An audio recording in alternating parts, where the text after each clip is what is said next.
serukan nama Yahweh dengan pujian Shema Yisrael. Shema Yisrael, Yahweh Eloheinu,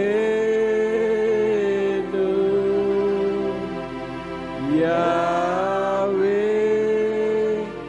Eka. Shema Indonesia, Shema Indonesia, Yahweh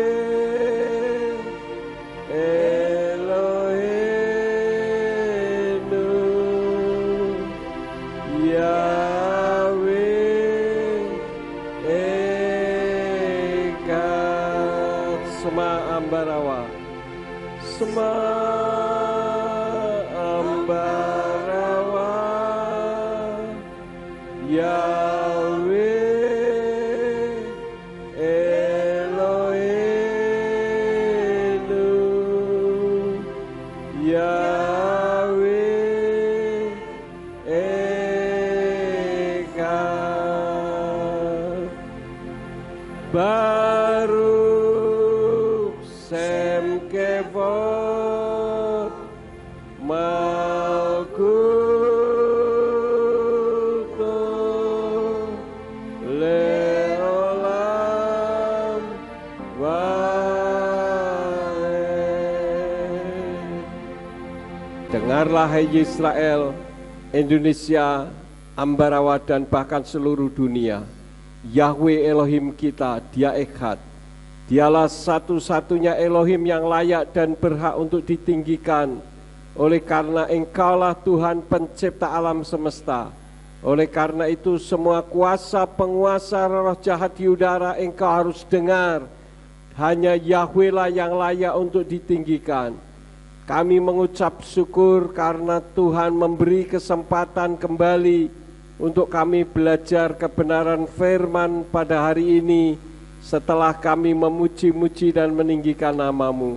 Sekarang ya Tuhan, buka, singkapkan isi hati Tuhan di dalam kehidupan kami, supaya kami dapat mengerti apa yang menjadi kehendak Tuhan di dalam kehidupan kami. Jika ada kuasa penguasa roh jahat di udara yang akan merebut kebenaran firman, kami tolak dan kami patahkan di dalam nama Yeshua HaMashiach. Pergi kau keluar, tinggalkan tempat ini dan tinggalkan setiap hati dan pikiran kami. Karena hati dan pikiran kami hanya kami tujukan bagi kebenaran firman saja. Mari Bapa berikan kemampuan kepada kami bukan hanya untuk mendengar firman-Mu saja, melainkan juga melakukan di dalam hidup kami. Demi nama Adonai Yeshua HaMashiach, kami berdoa dan mengucap syukur. Haleluya. Semua yang percaya katakan amin. Silakan duduk. Bapak Yahweh memberkati. Shalom Aleichem. Puji Bapak Yahweh, Bapak Ibu saudara sekalian, pada saat ini saya masih akan melanjutkan pembicaraan kita tentang khotbah seri 10 Tulah Mitzrayim. Ya, 10 Tulah Mitzrayim. Hari ini seri keberapa? Ke-8. Ada banyak hal yang bisa kita pelajari dari tulah-tulah yang Bapak Yahweh izinkan terjadi di Mitzrayim. Hari ini kita akan mempelajari, diawali dari kitab Keluaran pasal 10 ayat 1 sampai ayat yang ke-20. Untuk itu saya akan baca kitabnya, saudara perhatikan, nanti saya akan uraikan satu persatu. Keluaran 10 ayat 1 sampai 20, demikian bunyinya. Dan Yahweh berfirman kepada Mose, pergilah menghadap Faro, karena aku telah mengeraskan hatinya dan hati para hambanya, agar aku dapat mengadakan tanda-tandaku di tengah-tengah mereka. Jadi hatinya Faro Tuhan izinkan untuk tetap berkeras dengan tujuan apa, saudara?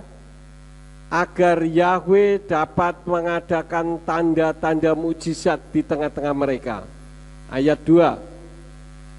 Dan agar engkau dapat menceritakan kembali pada telinga anak cucumu hal-hal yang aku telah bertindak dengan keras atas orang Mitsraim, dan tanda-tandaku yang telah aku lakukan di antara mereka, maka kamu dapat mengetahui bahwa akulah Yahweh. Jadi semua itu Tuhan izinkan supaya bisa cerita kepada anak cucu bagaimana kedahsyatan Yahweh di dalam kehidupan mereka. Ayat 3. Lalu Mose dan Aharon pergi ke hadapan Faro dan berkata kepadanya, beginilah Yahweh Elohim orang Ibrani berfirman, berapa lama lagi engkau menolak untuk merendahkan dirimu di hadapanku? Suruhlah umatku pergi sehingga mereka dapat melayani aku. Ini misinya, misi Bapa Yahweh ketika memerintahkan kepada Faro supaya bisa mengizinkan keluar, ya, supaya mereka dapat melayani Elohim. Di dalam terjemahan LAI, supaya dapat beribadah kepada Bapa Yahweh. Ayat 4. Karena jika engkau menolak untuk menyuruh umatku pergi, lihatlah, esok hari aku akan mendatangkan belalang ke wilayahmu, dan dia akan menutupi permukaan tanah, dan tidak seorang pun dapat melihat tanah itu, dan dia akan memakan habis sisa-sisa yang terluput yang masih tinggal padamu dari hujan es, dan dia akan memakan habis setiap pohon yang tumbuh bagimu di ladang. Coba kita bayangkan sejenak, kalau tanah saja sampai tidak bisa kelihatan karena semuanya ditutupi dengan belalang, kira-kira seperti apa penderitaan mereka? Ayat 6. Dan istana-istanamu akan menjadi penuh, juga rumah-rumah semua hambamu dan rumah-rumah semua orang Mitsraim, yang entah ayahmu, entah para leluhurmu, mereka belum pernah melihat sejak mereka lahir di bumi sampai saat ini. Lalu ia berbalik dan keluar dari tempat Faro. Dan berkatalah hamba-hamba Faro kepadanya, berapa lama lagikah orang ini menjadi perangkap bagi kita? Suruhlah orang-orang itu pergi supaya mereka dapat melayani Yahweh Elohim mereka. Belumkah engkau menyadari bahwa Mitsraim sedang binasa? Ini orang-orang Mitsraim sudah mulai gentar dengan Bapa Yahweh, karena apa yang diucapkan Mose dan Aharon semuanya menjadi nyata. Ayat 8. Kemudian Mose dan Aharon dibawa kembali ke hadapan Faro, lalu berkatalah dia kepada mereka, pergilah, layanilah Yahweh Elohimmu. Siapa dan siapakah yang akan pergi itu? Ayat 9. Dan Mose berkata, kami akan pergi dengan orang-orang muda kami dan dengan orang-orang tua kami, dengan anak-anak lelaki kami dan dengan anak-anak perempuan kami, dengan kawanan domba kami dan dengan kawanan lembu kami. Kami akan pergi karena kami akan mengadakan perayaan bagi Yahweh. Ini permintaan Mose, saudara-saudara. Jadi Faro mengatakan siapa yang mau pergi, Mose katakan seluruhnya, kira-kira demikian ya. Jadi tidak peduli anak-anak, orang tua, pemuda, semua harus pergi. Maka dia berkata kepada mereka, biarlah terjadi demikian. Yahweh ada besertamu pada saat aku melepaskan kamu dan anak-anakmu pergi. Lihatlah, karena ada yang jahat di raut wajahmu. Ini memutar balikkan fakta. Yang jahat siapa? Yang jahat Faro. Ayat 11. Tidak demikian, aku minta pergilah kamu yang laki-laki saja dan layanilah Yahweh. bukankah itu yang kamu kehendaki? Lalu orang mengusir mereka dari hadapan Faro. Yang diizinkan siapa, saudara-saudara? Hanya laki-laki saja, perempuan dan anak-anak tinggal. Ini bisa menjadi jerat bagi mereka, sehingga mereka pada akhirnya tidak akan bisa melayani Bapa Yahweh atau beribadah kepada Bapa Yahweh dengan sungguh-sungguh. Oleh karena itulah maka ini juga mencerminkan di dalam kehidupan kita, supaya kalau di antara keluarga saudara hanya saudara saja yang beribadah, ajak yang lain untuk bisa beribadah, karena keselamatan hanya ada di dalam Bapa Yahweh Besem Yesua Hamasya Ruach HaKodes. Ya, ajak mereka. Jangan saudara senang karena saudara sudah beribadah. Suami saudara, istri saudara, anak-anak saudara adalah tanggung jawab kita semuanya, supaya mereka juga diselamatkan. Ayat 12. Kemudian berfirmanlah Yahweh kepada Mose, ulurkanlah tanganmu ke atas tanah Mitsraim untuk belalang, dan biarlah dia datang ke atas tanah Mitsraim, dan biarlah dia memakan habis segala tanaman di tanah itu, semuanya yang disisakan oleh hujan es. Dan Mose mengulurkan tongkatnya. Kenapa Mose tetap mengulurkan tongkatnya? Karena permintaannya tidak ada kesepakatan. Mose dan Aharon minta seluruhnya bisa keluar, tetapi Faro katakan, "Nggak, hanya laki-laki saja, silakanlah, mau keluar juga keluar, nggak apa-apa. Anak-anak dan para perempuan tinggal di tempat." Maka Mose tetap mengulurkan tangannya. Maka Yahweh membawa angin timur ke atas negeri itu sepanjang siang dan sepanjang malam itu hingga pagi. Dan angin timur itu membawa apa? Belalang. Dan belalang itu bermunculan menyelimuti seluruh tanah Mitsraim dan hinggap di seluruh wilayah Mitsraim. Luar biasa banyaknya. Sebelumnya tidak pernah ada belalang seperti yang demikian, dan sesudahnya pun tidak akan ada lagi yang demikian.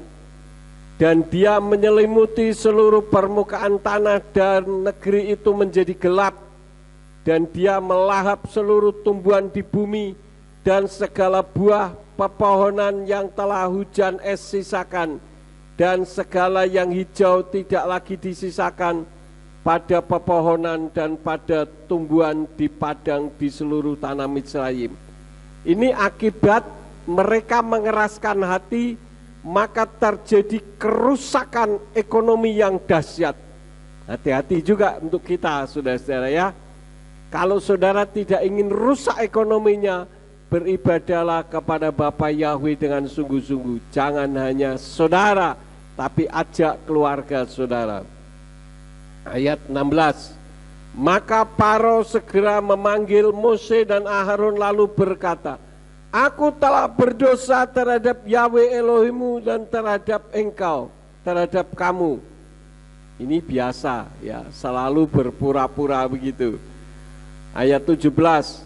Maka sekarang aku mohon ampunkanlah dosa-dosaku. Sungguh sekali ini berdoalah pula kepada Yahweh Elohimmu agar dia menjauhkan aku dari kematian itu. Padahal dia tahu betapa dahsyatnya Yahweh, tapi masih juga tidak mengakui dan tidak mengizinkan. Ini orang bebal ya. Ayat 18.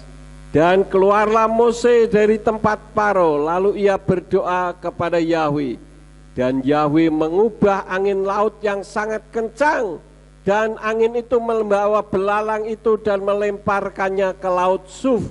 Tidak ada satu belalang pun yang tertinggal di seluruh wilayah Mitsraim.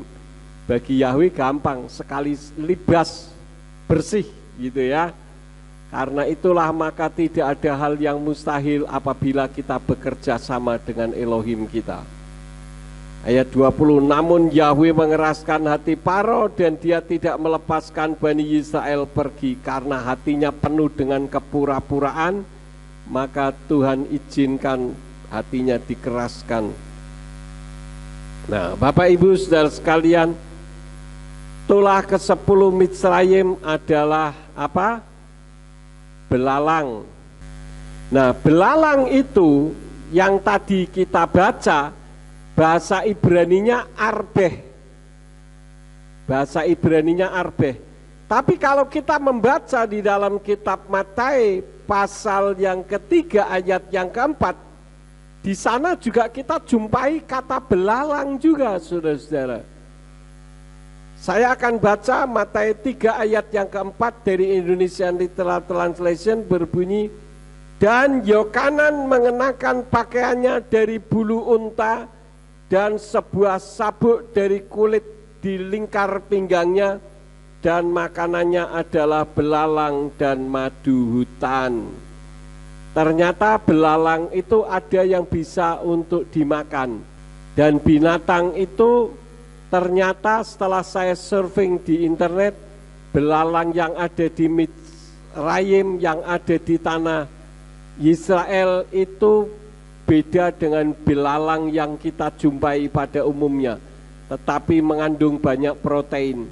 Tetapi saudara-saudara, kata dari belalang yang ada di situ adalah kagafim.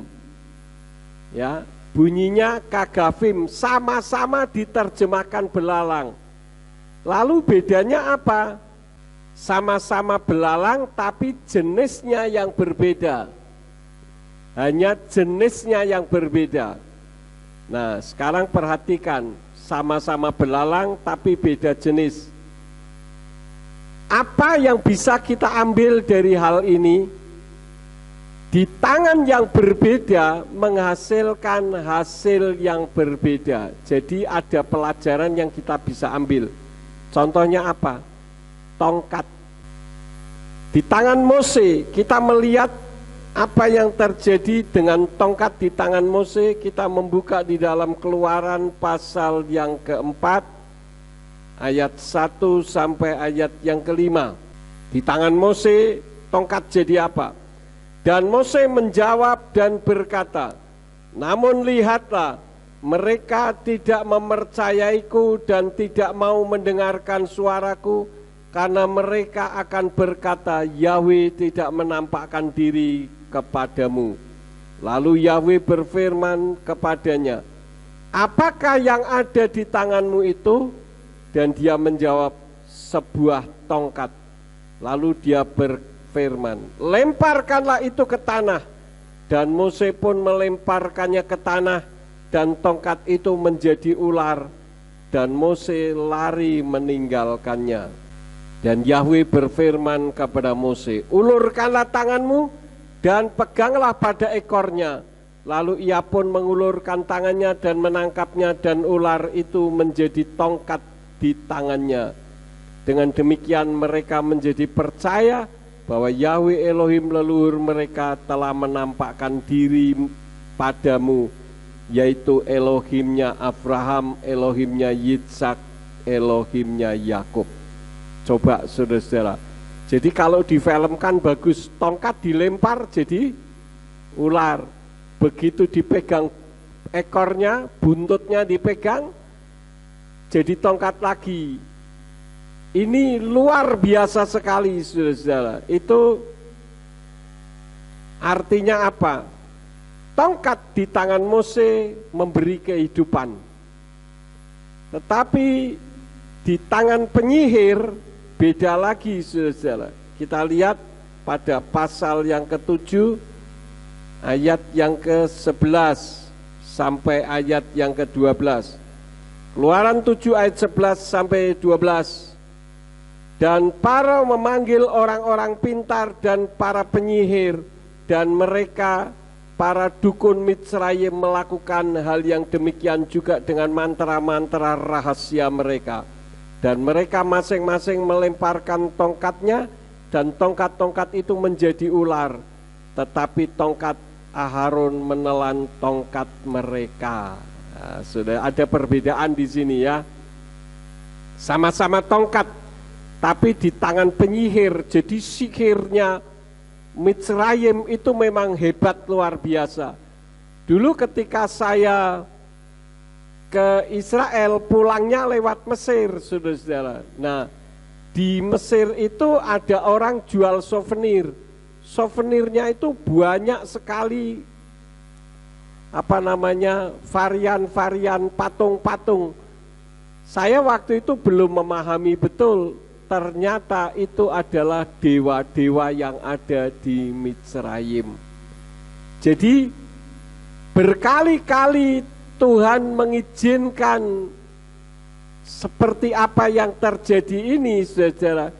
Itu sebetulnya untuk mempermainkan dewa-dewa mereka. Jadi dewa-dewa itu ternyata tidak berdaya di hadapan Bapa Yahweh. Meskipun di tangan penyihir tongkat juga bisa hidup, tetapi hanya seolah-olah hidup. Karena apa? Tidak mampu melakukan apapun. Jadi sama di tangannya, yaitu tongkat. Jenisnya sama-sama tongkat, tapi tongkatnya Aharon itu beda dengan tongkatnya para penyihir. Hasilnya pun berbeda, ya. Nah, demikian pun di dalam kehidupan manusia. Kadang saudara-saudara, sesuatu yang sama tentu dengan jenis yang berbeda menghasilkan hasil yang berbeda. Contohnya apa? Uang. Uang di tangan orang yang tamak itu seperti apa? Kita membuka di dalam kitab Pengkhotbah pasal yang ke-5 ayat yang ke-10. Uang di tangan orang yang tamak. Orang yang mencintai uang tidak akan dipuaskan oleh uang, dan orang yang mencintai kelimpahan tidak akan dipuaskan oleh penghasilan. Ini pun kefanaan. Di tangan orang tamak, orang fasik, di tangan orang yang tidak lahir baru, uang itu menjadi segala-galanya, saudara-saudara. Pokoknya orang berpikir dengan uang, maka saya bisa melakukan apapun. Makanya orang berpikir uang itu adalah raja, padahal uang itu netral sebetulnya. Beda halnya dengan, ya sebelum itu ada satu lagi di dalam Lukas, ya Lukas pasal yang ke-12 ayat yang ke-15 sampai 21. Ini uang di tangan orang yang tamak. Dan dia berkata kepada mereka, waspadalah dan berjaga-jagalah terhadap ketamakan. Nanti saudara mengukur sendiri, saya ini termasuk orang tamak atau tidak? Sebab bagi seseorang kehidupannya tidaklah terletak dalam kelimpahannya dari apa yang menjadi miliknya. Jadi kelimpahan uang yang begitu banyaknya itu ternyata bukan menjadi penyebab kehidupan seseorang. Ayat 16. Dan dia mengatakan sebuah perumpamaan kepada mereka sambil berkata, ladang seorang kaya menghasilkan penuaian yang berlimpah. Dan dia berpikir dalam dirinya sambil berkata, aku harus melakukan apa karena aku tidak mempunyai tempat yang dapat aku timbuni hasil penuaianku. Ini orang kaya raya, segalanya ada. Pokoknya istilahnya tinggal cetek, langsung uang datang. Ayat 18. Dan dia berkata, inilah yang akan aku lakukan. Aku akan membongkar lumbung-lumbungku dan aku akan membangun yang lebih besar. Lalu aku akan menimbun di sana semua hasil penuaianku dan barang-barang milikku yang baik. Dan aku akan berkata kepada jiwaku, hai jiwaku, engkau memiliki banyak barang yang baik yang tertimbun untuk bertahun-tahun. beristirahatlah, makanlah, minumlah, bersenang-senanglah. Ini rancangannya, karena memiliki uang sudah berkelimpahan. Dia ngomong kepada jiwanya, hai jiwaku, sekarang waktunya engkau menikmati uang yang berlimpah-limpah, kira-kira begitu. Ayat 20, namun Elohim berkata kepadanya, hai orang bodoh, pada malam ini mereka menuntut jiwamu daripadamu dan akan menjadi milik siapakah apa yang telah engkau persiapkan? Demikianlah jadinya orang yang mengumpulkan harta bagi dirinya sendiri, tetapi tidak menjadi kaya di hadapan Elohim. Pertanyaan saya, mengumpulkan harta boleh atau tidak? Boleh, tetapi bukan hanya untuk memikirkan dirinya sendiri. Pada saat COVID kemarin, ada orang kaya di satu kota, saya diceritain orang, saya tidak perlu sebutkan kotanya. Orang ini kaya raya, memiliki 3 perusahaan. Dia sudah termasuk punya sepeda motor Harley Davidson. Sepeda motor Harley Davidson itu harganya paling murah itu 700 juta, saudara-saudara. Nah, apa yang terjadi? Kena COVID, mati. Untuk siapakah semuanya itu? Ya. Jadi kita mengumpulkan harta boleh enggak? Boleh. Tetapi jangan hanya untuk memikirkan diri sendiri. Pikirkanlah yang terpenting adalah untuk pekerjaan Tuhan. Nah, di tangan anak Tuhan itu berbeda. Kita membuka di dalam kitab Amsal pasal yang ketiga ayat yang ke-9. Hormatilah Yahweh dengan hartamu dan dengan buah sulung dari segala penghasilanmu. Jadi uang bagi orang-orang yang lahir baru di tangan anak Tuhan justru dipakai untuk memuliakan Tuhan, supaya nama Tuhan ditinggikan. Kemudian kita lihat pasal yang ke-8 ayat yang ke-18. Kekayaan dan kehormatan ada padaku, juga harta yang tetap dan keadilan. Kenapa anak-anak Tuhan itu begitu tidak terlalu mementingkan uang sebagai segala-galanya di dalam kehidupannya?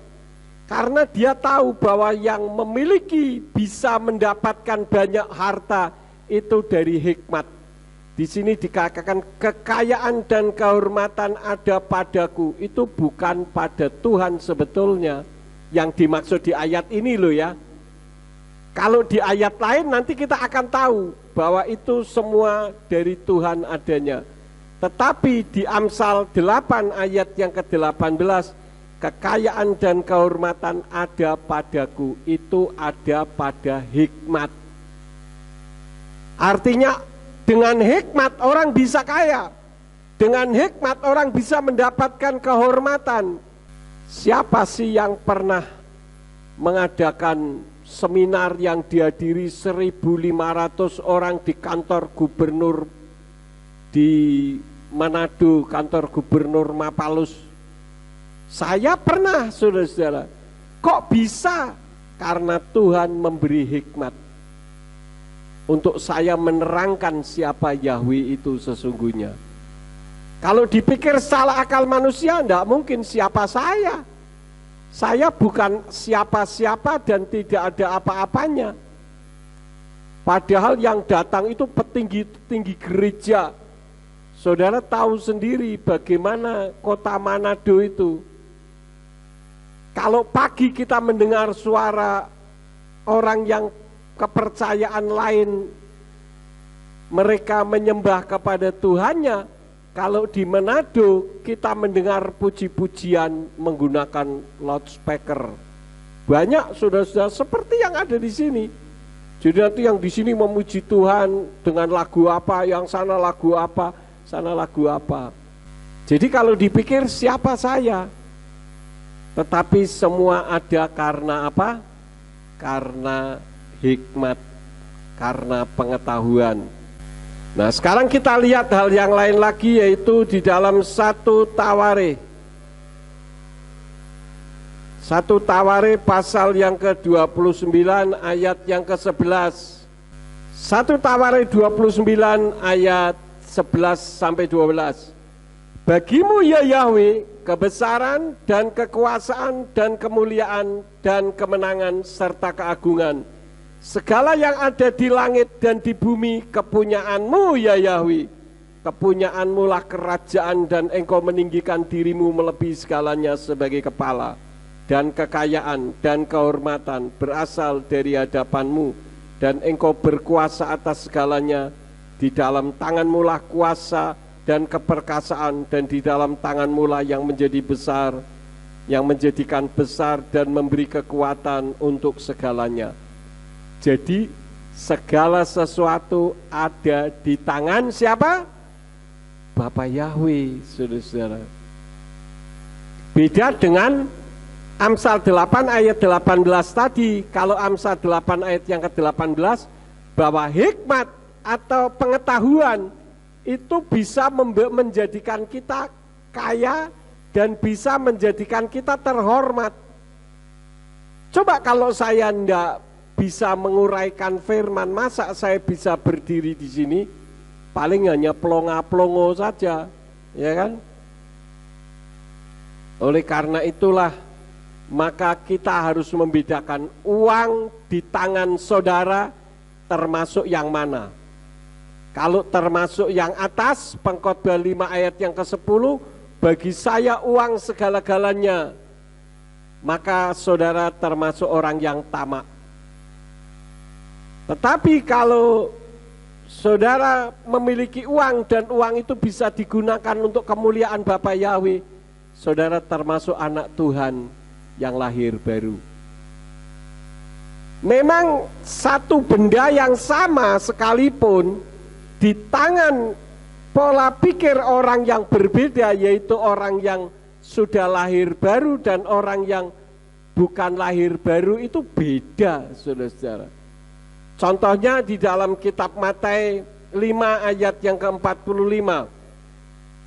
Dari Indonesian Literal Translation, di sana dikatakan, supaya kamu menjadi anak-anak Bapamu yang di sorga, sebab dia menerbitkan mataharinya bagi yang jahat dan yang baik, dan dia menurunkan hujan bagi yang benar dan yang tidak benar.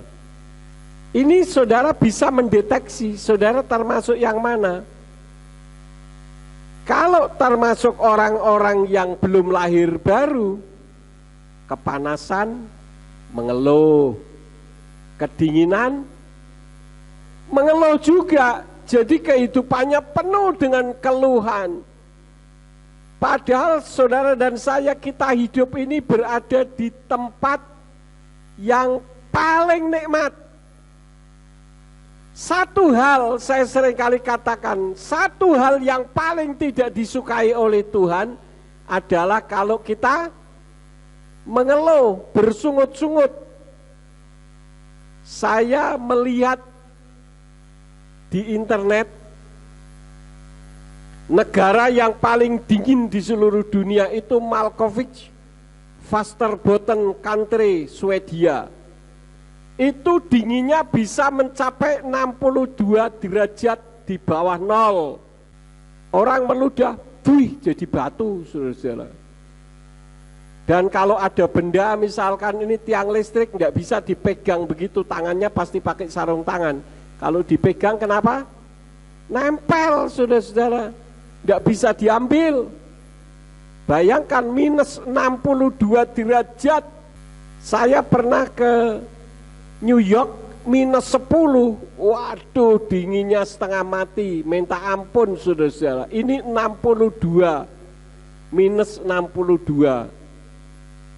Jadi kita seharusnya mengucap syukur. Bangun bisa merasakan segarnya pagi, haleluya. Saya merasakan dingin, artinya masih hidup. Jangan watis temen iki yo. Watis awakku.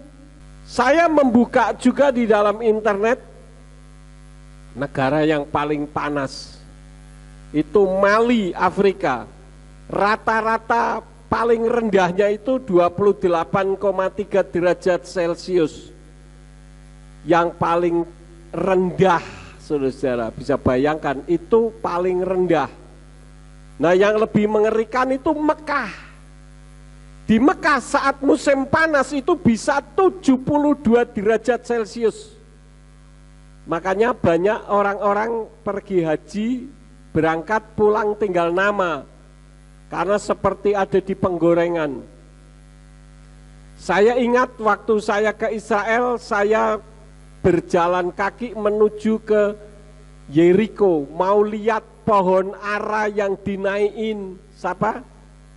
Zakeus. Pakai sandal, saudara-saudara, itu sandal itu panas luar biasa sampai saya guyur pakai air. Ya, pakai sandal, padahal sudah payungan, pakai sandal, sandalnya masih panas seperti dibakar. Diguyur air itu airnya menguap langsung. Bayangkan, saudara-saudara. Tapi enak juga pada saat berendam di laut mati karena hangat airnya. Seperti kalau mandi di rumah saya pakai heater, pakai pemanas air, ya seperti itu panasnya. Tapi enak sambil menikmati hidup, tiduran di air, enggak tenggelam, mengapung karena kadar garamnya tinggi. Jadi seperti itulah kondisi yang ada. Nah, sekarang yang ada di dalam kehidupan saudara bagaimana? Apakah saudara menggerutu? Wah, aku randedet. Wajah kita langsung berubah. Tapi ketika punya banyak uang, senyum-senyum. Ya. Terus apa lagi? Kalau disenggol juga haleluya. Ya, tapi giliran gak punya duit, matanya langsung, ngapain lu lihat-lihat gua? Kenapa? Karena panas, saudara-saudara. Firman Elohim mengajarkan kepada kita, punya duit, mau tidak punya duit, tetap mengucap syukur. Saya mau ada uang atau tidak ada uang, tetap saya bekerja dengan sungguh-sungguh. Saya menjadi gembala sidang, saya tidak mau jadi gembala sidang biasa-biasa saja. Saya mau jadi gembala sidang yang luar dari biasa. Karena itu saudara bisa lihat saya khotbah pagi, khotbah sore sama, semangatnya sama. Bukan sing teko sithik, lemes. Tidak, saya punya standar tinggi. Kenapa? Karena bagi saya, saudara, kalau misalkan saya menabur sesuatu yang asal-asalan, artinya saya menabur benih yang tidak baik, maka saya akan menuai hal yang tidak baik. Apa yang kita tabur itu yang akan kita tuai, ya. Nah, sekarang di dalam dunia sekuler, masalah uang, kita masih bicara soal uang, saudara. Itu memihak kepada orang kaya. Ya wajar ya. Ini kita melihat satu realitas atau kenyataan, ya. Kita lihat di dalam kitab Iyyub pasal 42 ayat yang ke-10. Ini bagi orang kaya. Dan ketika dia berdoa bagi sahabat-sahabatnya, Yahweh memulihkan keadaan Iyyub, dan Yahweh juga menambahkan kepada Iyyub segala yang pernah dimilikinya menjadi 2 kali lipat. Kemudian semua saudara laki-lakinya dan saudara perempuannya datang kepadanya, dan semua orang yang pernah mengenalnya, dan mereka makan roti bersama-sama dengan dia di dalam rumahnya, dan mereka menghiburnya serta menguatkan dia sehubungan dengan semua kemalangan yang telah Yahweh bawa kepadanya. Dan masing-masing dari mereka memberikan kepadanya 1 keping uang dan sebuah cincin emas. Saya membaca ayat ini terasa janggal dan aneh. Coba kalau menurut saudara, di mana letak kejanggalan dan keanehan ayat ini? Iyyub dipulihkan, uangnya banyak, berlipat kali ganda, dan banyak orang yang datang kepadanya, wajar ya. Tetapi di situ dikatakan masing-masing dari mereka memberikan kepadanya 1 keping uang dan sebuah cincin emas. Lawe sugih malah ditambahi, ya kan? Tapi coba apa yang terjadi ketika begitu runtuh, saudara-saudara, ditinggalkan. Kita lihat Iyob pasal 19. Ini saat-saat Iyob mengalami pencobaan karena diserang setan. Kalau Tuhan bukan mencobai, Tuhan itu menguji. Ayat 13 sampai ayat 19. Dia telah menjauhkan saudara-saudaraku daripadaku dan kenalan-kenalanku sungguh-sungguh diasingkan daripadaku. Orang-orang yang dekat denganku telah menghindar dan teman-temanku telah melupakan aku. Para pengembara di rumahku dan wanita-wanita pelayanku menganggap aku sebagai orang asing. Aku telah menjadi orang lain di mata mereka. Aku memanggil hambaku tetapi dia tidak menjawab. Aku harus memohon kepadanya dengan mulutku. Napasku terasa asing bagi istriku dan menjadi kejijikan bagi anak-anak yang sekandung denganku. Bahkan anak-anak muda merendahkan aku. Aku bangun dan mereka berbicara menentang aku. Semua orang dekatku merasa jijik terhadap aku. Bahkan orang yang telah aku kasihi telah berbalik melawan aku. Ketika Iyob dalam keadaan runtuh, orang-orang yang dekat yang dulunya baik meninggalkan dia.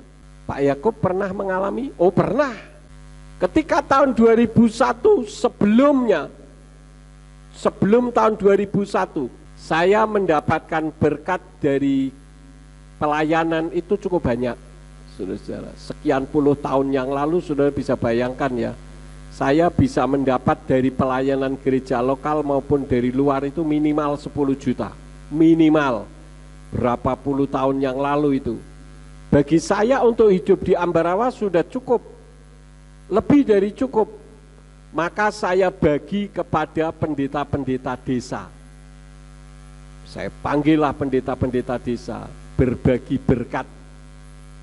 Pak, setiap bulan datang ya, karena saya ada berkat, datang tanggal sekian, tolong jangan melebihi atau mengurangi. Tanggalnya sudah saya tentukan. Oh setia saudara-saudara, mereka berbondong-bondong datang setia. Tapi ketika saya bermasalah, tidak ada satupun di antara mereka yang berani datang ke rumah. Bukan saya bermasalah, dipermasalahkan ya, tidak ada satupun yang berani datang ke rumah. Padahal biasanya tanggal yang sudah ditentukan, tidak usah ditelepon, tidak usah dikasih SMS atau WA, pasti datang. Jadi saya pernah mengalami seperti ketika Yeshua dalam keadaan susah mau disalib, semua murid-muridnya meninggalkannya. Tetapi saya bersyukur Bapa Yahweh tidak pernah meninggalkan saya. Jadi itulah suasana dunia.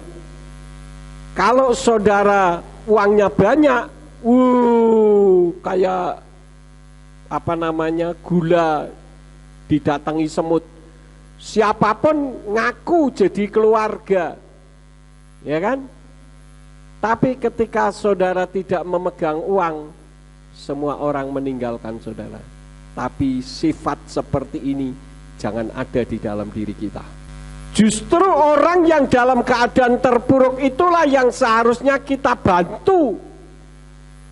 Pak lah kurang didit, yang tidak punya uang membantu kan tidak harus uang. Betul enggak? Semangat Pak, jangan khawatir, Tuhan kita dahsyat. Itu kan membantu juga. Jangan weh lah Pak, mati bunuh diri Pak. Tidak bisa saudara. Ya. Jadi ini tentang masalah materi seperti itu. Sama-sama seperti tongkat tadi, sama-sama tetapi memiliki hasil yang berbeda. Sekarang kekuasaan atau tahta. Bagi kebanyakan orang yang terjadi apa? Seperti yang tertulis di dalam kitab 2 Raja-Raja. Kita membuka di dalam kitab 2 Raja-Raja, pasal yang kelima, ayat yang ke-20 sampai 27. Namun Gehasi pelayan Elisa, abdi Elohim itu berkata, lihatlah, tuanku terlalu menyegani Naaman orang Aram itu dengan tidak menerima dari tangannya apa yang ia bawa. Demi Yahweh yang hidup, pasti aku akan berlari mengejarnya dan aku akan mengambil sesuatu daripadanya. Lalu Gehasi mengejar Naaman dan Naaman melihat ada orang yang mengejarnya. Lalu turunlah dia dengan segera dari atas kereta perangnya untuk menjumpainya dan berkata, apakah ada damai sejahtera? Dan dia menjawab, damai sejahtera, tentu saja dia baru sembuh dari sakitnya. Tuanku Elisa menyuruh aku dengan mengatakan, lihatlah aku baru saja 2 orang muda dari kelompok nabi dari pegunungan Efraim datang kepadaku.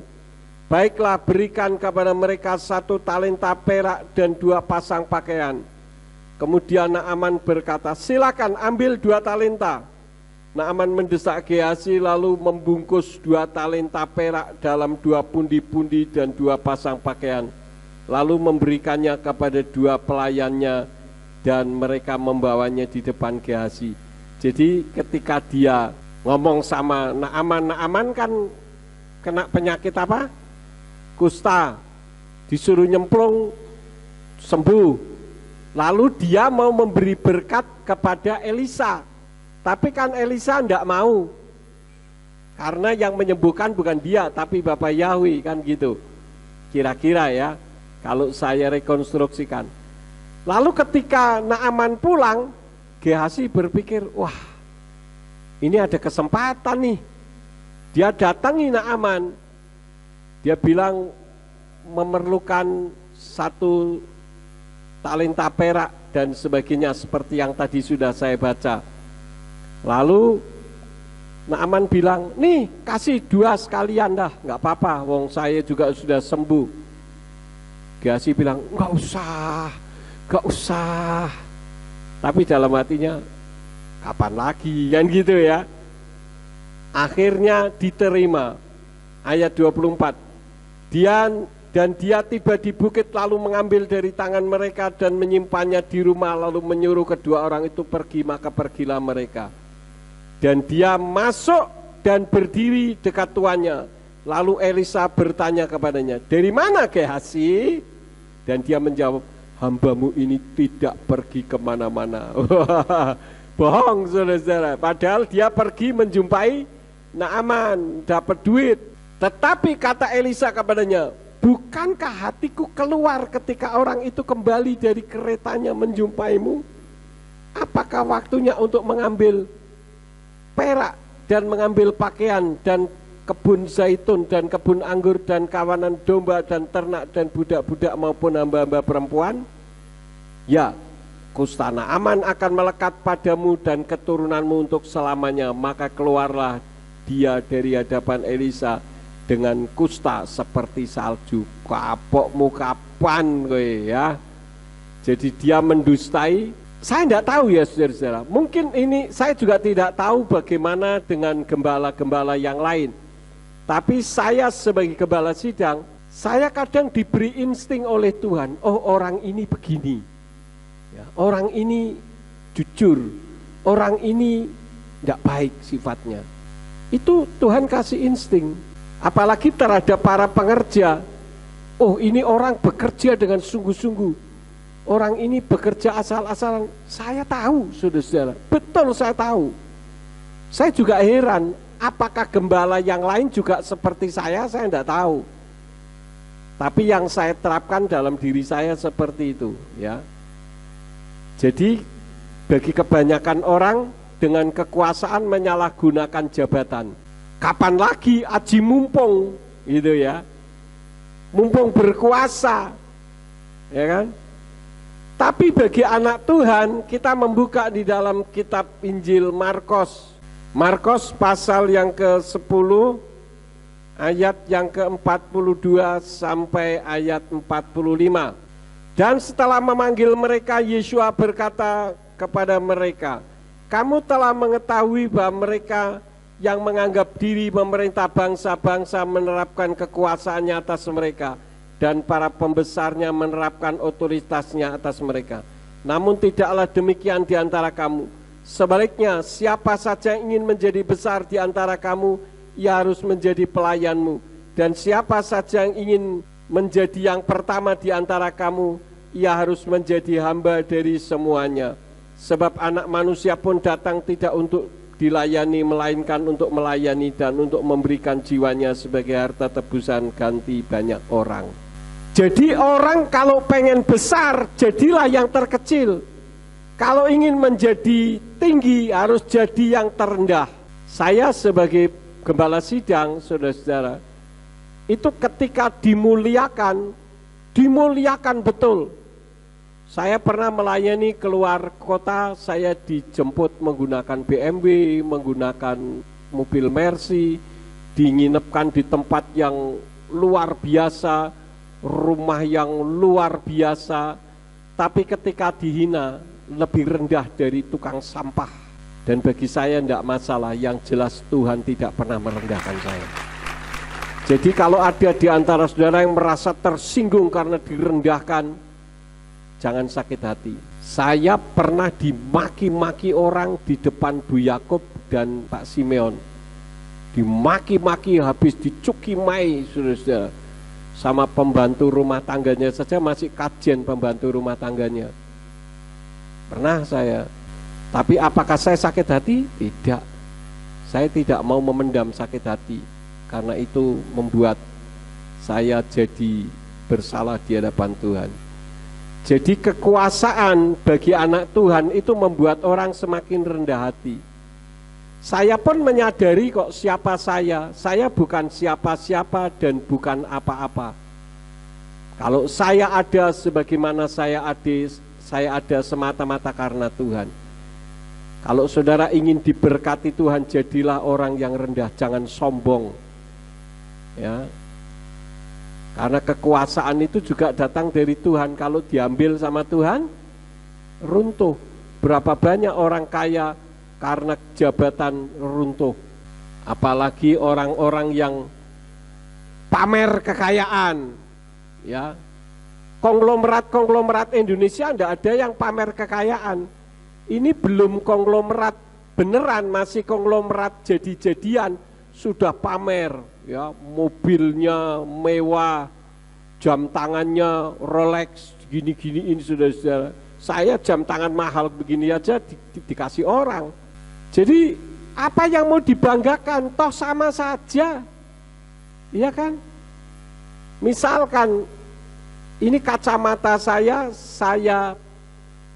serahkan ke Presiden Jokowi, dipakai Presiden Jokowi. Orang akan menganggap kacamata yang dipakai harganya mahal. Kacamatanya Presiden Jokowi yang hebat, mahal. Kalau saya pakai, orang bilang, hamba Tuhan mana pakai kacamata mahal sih. Iya kan? Jadi tidak ada hal yang perlu disombongkan. Saya menyadari semua itu karena Bapak Yahweh. Saya bisa pakai jas, pakai dasi ini juga karena Bapak Yahweh. Kalau bukan karena Dia, saudara bisa lihat tahun 2001 saya hanya membawa selembar kertas kiwir-kiwir. Itu semua karena apa? Karena Tuhan yang tidak pernah mengecewakan saya. Sekarang yang lain lagi. Bagi cinta atau lawan jenis, bagi orang kebanyakan kita membuka di dalam kitab 1 Tesalonika 4 ayat yang ke-3 sampai ayat yang ke-5. Sebab inilah kehendak Elohim, yaitu pengudusanmu, untuk menghindarkan kamu dari percabulan, sehingga kamu masing-masing tahu memelihara bejananya sendiri dalam kekudusan dan kehormatan, bukan dalam hawa nafsu keinginan sama seperti bangsa-bangsa lain yang tidak mengenal Elohim. Jadi mengobral cinta, aji mumpung, saudara-saudara. Mumpung banyak ditaksiri lawan jenis, kesempatan kapan lagi, kira-kira begitu ya. Ini bagi orang yang kebanyakan orang. Kemudian kita lihat lagi, yaitu di dalam kitab Amsal pasal yang ke-7 ayat yang ke-21 sampai 23. Ia menyesatkan dia dengan kata-kata yang meyakinkan. Dia menaklukkannya dengan rayuan bibirnya. Dengan segera anak muda itu mengikuti dia seperti seekor lembu menuju ke pembantaian, atau seperti orang yang dikekang di dalam tempat didikan orang bodoh. Sampai sepucuk anak panah menembus hatinya, bagikan seekor burung yang seketika terjerat perangkap dan tidak menyadari bahwa hal itu menyangkut jiwanya. Saya pernah nonton video di YouTube, ada seorang perempuan cantik, masih muda, dengan tubuh yang seksi. Dia diwawancarai oleh seseorang, hartanya luar biasa, dia kaya raya. Karena apa? Dia memanfaatkan kecantikan dan kemolekan tubuhnya untuk menjerat orang-orang kaya, saudara-saudara. Sampai saya bingung, waduh, ini ngeri sekali ya, orang-orang hebat banyak yang jatuh karena lawan jenis. Dan ini yang terjadi atas perempuan itu yang menjadi penjerat bagi orang-orang kaya. Diwawancarai, dia ditutup matanya pakai kayak topeng yang kelihatan matanya saja itu, supaya tidak dikenali. Dia cerita, ya saya kapan lagi Bu saya bisa seperti ini, tubuh saya seksi, wajah saya cantik, saya ingin hidup mewah karena keluarga saya dulu hidup berkekurangan, susah menghadapi masalah. Sekarang dengan apa yang ada pada saya, hidup cuman sekali katanya. Ya karena dia tidak tahu bahwa di balik kematian ada kehidupan yang akan datang ya. Tapi bagi anak-anak Tuhan, kita membuka di dalam kitab Efesus pasal yang ke-5 ayat 1 sampai ayat yang ke-2. Sebab itu jadilah peneladan Elohim seperti anak-anak yang terkasih, dan hiduplah di dalam kasih sebagaimana Hamasya juga telah mengasihi kita dan telah menyerahkan dirinya sendiri demi kita, yaitu persembahan dan korban bagi Elohim sebagai keharuman wangi-wangian. Artinya memiliki kasihnya Elohim. Jadi kelebihannya dipergunakan untuk membahagiakan orang lain yang sesuai dengan firman Elohim ya. Sekarang satu lagi, menyikapi kehidupan. Bagi kebanyakan orang, kita melihat di dalam Keluaran pasal yang ke-15 ayat yang ke-24. Dan bangsa itu mulai bersungut-sungut kepada Mose seraya mengatakan, apakah yang akan kami minum? Kemudian pasal 16 ayat yang kedua. Dan seluruh jemaat Bani Israel bersungut-sungut kepada Mose dan Aharon di padang gurun ini. Jadi kalau saudara selalu bersungut-sungut, termasuk ratapan 3 ayat yang ke-39, itu sesuatu yang sangat tidak disukai oleh Tuhan, yaitu bersungut-sungut, jengkelan. Ngerti saudara-saudara? Sidik-sidik jengkel, sidik-sidik jengkel, sidik-sidik ngamuk. Itu Tuhan tidak suka. Ya, jadi jangan menyikapi kehidupan dengan sesuatu yang negatif, tidak bersyukur dan bahkan sering menyalahkan Tuhan. Nah, nanti saudara bisa dideteksi apakah jiwa saya seperti ini. Tapi bagi anak-anak Tuhan, kita melihat di dalam 1 Tawarikh pasal yang ke-16 ayat yang ke-34. Bersyukurlah kepada Yahweh karena Dia baik, sebab kasih setianya untuk selama-lamanya. Dan ayat yang ke-41. Dan bersama mereka ada Heman dan Yedutun serta selebihnya dari mereka yang disucikan, yaitu mereka yang ditunjuk berdasarkan nama-nama untuk bersyukur kepada Yahweh karena kasih setianya untuk selama-lamanya. Jadi jadilah ahli syukur seperti yang Pak Simeon sudah sampaikan beberapa minggu yang lalu. Jadilah orang yang ahli syukur. Sedikit-sedikit bersyukur, sedikit-sedikit bersyukur. Bukan sedikit-sedikit apa? ngamuk, sedikit-sedikit ngomel. Ya. Jadi saudara yang ngamuan bertobat supaya saudara diberkati. Ini adalah ucapan dari penulisnya Esra supaya kita juga menjadi orang ahli syukur. Ya. Kemudian Lukas 1 ini juga luar biasa, saudara. Lukas 1 ayat yang ke-46. Dan Miriam berkata, jiwaku mengagungkan Yahweh dan rohku bersukaria karena Elohim juru selamatku, sebab dia telah memerhatikan keadaan hambanya yang hina, sebab sesungguhnya sejak sekarang seluruh keturunan akan menyebut aku berbahagia.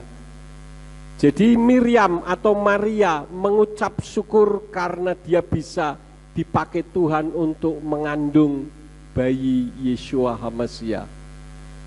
Untuk mengandung bayi Yeshua HaMashiach itu toh nyawa loh saudara, nyawa sebagai taruhannya. Karena Miriam belum bersuami. Jadi kalau ketahuan itu nyawa jadi taruhannya, dia akan dirajam batu. Tapi dia bisa bersyukur. Ya, saya juga bersyukur walaupun saya sempat bersalah juga karena waktu saya awal-awal teraniaya secara manusiawi saya marah. Tetapi hanya sesaat dan setelah itu saya bersyukur dan hasilnya saudara bisa nikmati bersama saat ini. Nah sekarang tentang Paro. Paro tidak memberi kehidupan bagi orang Yahudi. Bagaimana dengan kehidupan saudara? Apakah ucapan saudara bisa memberi kehidupan bagi orang lain? Perempuan, laki-laki, anak, kalau yang ucapannya itu kotor, itu sama dengan Paro. Ya. Ada seorang anak yang ngomong sama bapaknya, sama ibunya itu luar biasa, tidak ngajeni. Kemarin saya sempat kirim salah satu video, ada seorang ibu ditelantarkan anaknya dari satu kota dikirim ke Jogja, naik kereta api, begitu sampai di Jogja ditinggal di stasiun, dia balik lagi. Ibu yang merawatnya, saudara, sampai dia terlantar dan ada di tangan polisi kalau tidak salah, diurusi. Padahal dia dari orang yang mengenal Yeshua HaMashiach. Kasihan sekali, saudara-saudara. Ya. Jadi ada orang yang menelantarkan secara fisik, ada yang ucapannya tidak memberkati. Seorang anak yang berani kepada orang tua, seorang suami yang menyia-nyiakan istrinya dengan ucapannya, atau seorang istri yang berani terhadap suaminya, ini yang seperti Paro. Yang kedua, Paro mencari keuntungan atau membuat penderitaan bagi orang Yahudi. Jadi kalau kita suka membuat orang lain menderita, ini sifatnya Paro. Yang ketiga, menyalahgunakan kekuasaan atau aji mumpung. Kapan lagi mumpung? Ya, itu adalah sifatnya Paro. Mumpung aku berkuasa, mumpung aku bisa menindas, aku tindas. Yang keempat, tidak memiliki kasih. Ada kasih jika menguntungkan. Saya mengasihi saudara kalau saudara mengasihi saya. Kalau saudara tidak mengasihi saya tidak mengasihi saudara. Itu artinya kasihnya Paro. Tapi Tuhan ajarkan supaya kita mengasihi orang-orang yang membenci kita. Kalau kita mengasihi orang yang mengasihi kita, semua orang bisa lakukan. Yang terakhir, yang kelima, tidak tahu bersyukur atau tidak pernah mengucap syukur. Paro itu sudah berkali-kali, berarti sudah 7 kali dia teraniaya oleh kekuasaan Yahweh dan diselamatkan dari penderitaan, tapi dia tidak pernah mengucap syukur. Nah, coba 5 hal ini apakah ada di dalam diri saudara? Kalau ada, bertobat, mengasihi Tuhan dengan sungguh-sungguh. Bapak Yahweh memberkati. Mari kita bangkit berdiri bersama-sama.